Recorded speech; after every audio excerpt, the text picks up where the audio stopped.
So it's the first extra special version of Di Natale we've got. The 5-star, 4-star is 96 rated. He's got himself the pinged pass, the chip shot, and also the finesse. He can be left wing, left mid, and a striker, and he looks fantastic. He's gone from an 88 to this beautiful version, has the chance to become 97, which I feel like he will do, and then also an extra playstyle or 99 face stat if they do get 4 goals. I think this is going to be a fantastic striker. Whenever you get Di Natale, he's an absolute monster. He just is such a good card. And this is going to be no different. We saw, I think it was the captain. I want to say the first version last year was the year before. Yeah, literally every year he gets one just before footies and then he gets the footies. It's mental that he was in FIFA 16 as well. Incredible card. But it is going to be an interesting one. I love the design on it. I think in terms of chemistry style, people are going to go, yeah, with basic or was it Hawk, did it say? Or Hawk, because he's got everything you need, really. So the basic's going to give you 98, 98, 97, 98, 83.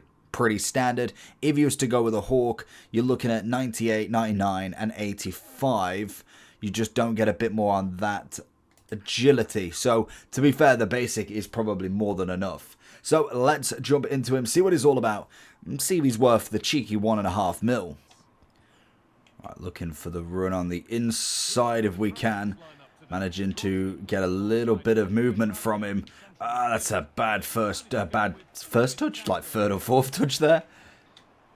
Got himself a finesse. That's definitely not going to work from there.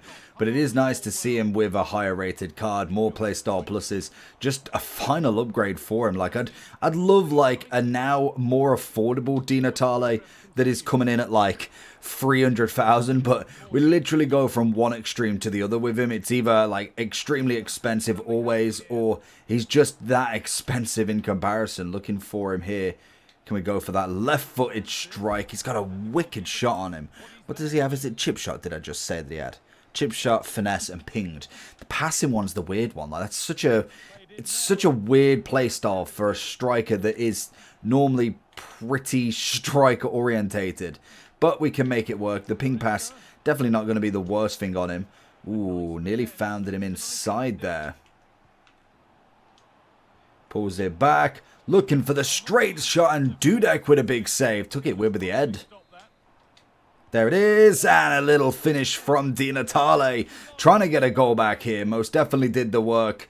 Gets the finish on him. He's always had incredible shooting, so I'm not kind of worried that he's not going to have that shooting ability. It's more just getting to him and seeing how does he work on the ball, off the ball. Is his running type still the same? As his play styles working as good as they should?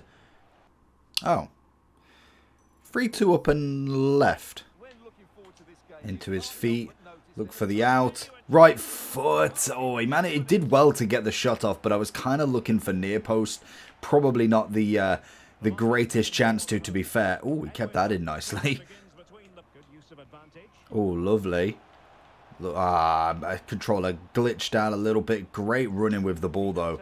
It's what Di Natale's always been good with as well, is actually just having the ball at his feet. Obviously, it all depends on how good you are as well. If you're not very good at left stick dribbling, then it's definitely not going to feel good no matter who you've got. But he definitely has got a decent amount of left stick, which is just perfect to use as a striker, especially if you have got someone like a Drogba or a Soloff up front as well, because you've kind of got them as the bulky big strikers that take big strides, whereas Di Natale is that player who links it all together nicely. Looking for him back if we can. Try and find a little pop-up shot. He managed to do that pretty well. How he got the corner, I don't know. Big ball in. Militao's there with a header. Play off him. Nice. I think he's as good as what I was expecting, to be fair. One point, I thought when he was like, what, 3 mil, 2.5, I'm like, okay, it's a new card. Obviously, he's going to be quite expensive to start with because he's brand new. We've not seen a Di Natale in however long. Good finesse. But now he's kind of dropped a little bit more. I'm glad that he's not that expensive because 1.5 mil suits the range, especially with the strikers we've got. Because you got to remember, like there is some strikers out there from Team of the Season that are looking at a couple of 100k, and they put in the shift. Like, they are incredible. I think it's Di Maria, like, Di Maria is like a 94 team of the season plus. Obviously more wing, but very good at a sort of striking cam roll as well. We're looking at 80,000 coins. Like, that is absolutely nothing in the grand scheme of things. And how on earth, I was going to say, how on earth did he manage to get in between them two players then? But that's going to be the problem. Like, when we look at them sort of cards, and that's going to be a shot. Get up. It's that problem when you're looking at the live cards, that they are just generally more expensive because they can go up. And even though technically the heroes and icons can only go up +1, they can still potentially get that 4 playstyle pluses or a 99 stat, which most definitely is obtainable with just 4 goals. Like that, it might sound a bit silly when you say just 4 goals, but to be fair, it isn't the easiest thing in the world, because otherwise they wouldn't pick it. They wouldn't pick something that everybody is guaranteed to do. Like, to get a World Cup goal, it's difficult, especially if you don't manage to get out the group stages. Like, you've got 3 games. What happens if you lose 1 game and you get trounced 2-0? There's 2 games where you've got to score on an average of 2. Again, it sounds easier than it is, and it's more pressured than anything. It's not necessarily the fact that maybe their opponent, but the fact that you've got the pressure of not overcommitting too much. It can be a big thing, whereas I think Italy is a funny draw, because I think it can go one of 2 ways, really. It can either be an absolute successful tournament for them, or they absolutely crash and burn, and there's no kind of middle ground there for me. Oh, that's a good ball. It's a good save, and another good save. Getting a bit lucky at the back here now. And I don't know, is it me, or is this pitch really bright? Like, it just feels incredibly bright, and I can't see the difference between the 2 kits. Good tackle. Very, very nice. Let's get this ball out for once. See if we can find a bit of Di Natale. Garnacho. Di Natale straight down the middle. Look for the little 1-2 with Tevez if we can. There's the ball. Get the touch. And finish. Oh, is that a save? Phenomenal stuff. Great play from Di Natale. Tevez. Little ball roll. Little scoop. And thank you very much for the goal. That's a good away. Nice. Can we go for a little chop? I thought it might have been a bit too much. Oh, lovely stuff from El Warran. Di Natale's on the come up there. Manages to just get in behind, and it's an absolute beautiful finish from him. El Warran does do the cheeky skill move that just baits the keeper fully. I don't know why it was even coming out, to be fair. He had 2 defenders across from me.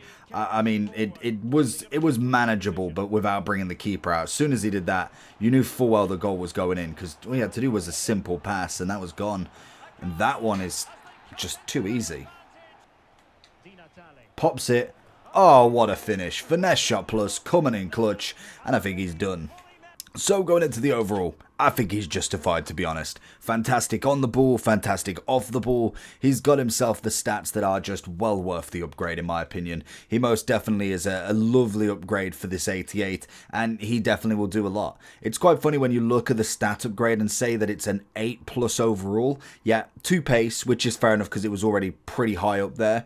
But then 6 shooting, 4 passing, 6 dribbling, and 11 physical. I mean, for an 8+ overall, I don't think that's like a crazy upgrade, really, and it just shows you the level that Di Natale starts with, and it's why I think most of the time he doesn't get upgraded straight away, and like we saw with the generation, he doesn't. It doesn't happen very often, but he absolutely smashed this one. He most definitely is a brilliant card. You can go with the basic, which I think is more than enough, to be honest. You definitely can get away with that. I don't think there's any need to go too much more, as he's got the stats in the right position.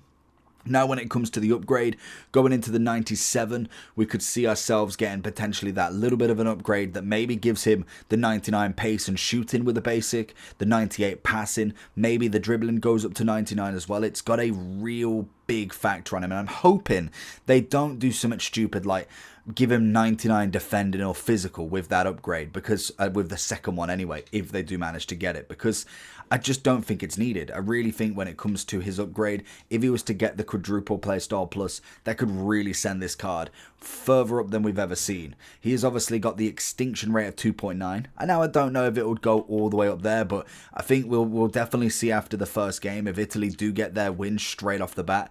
Could be a chance to see him straight away get that big money move, depending on what people are thinking with these cards. Obviously, the weight is always going to be an issue in terms of actually packing hero and icons, to be honest, without buying the big store packs. That's kind of the big thing there.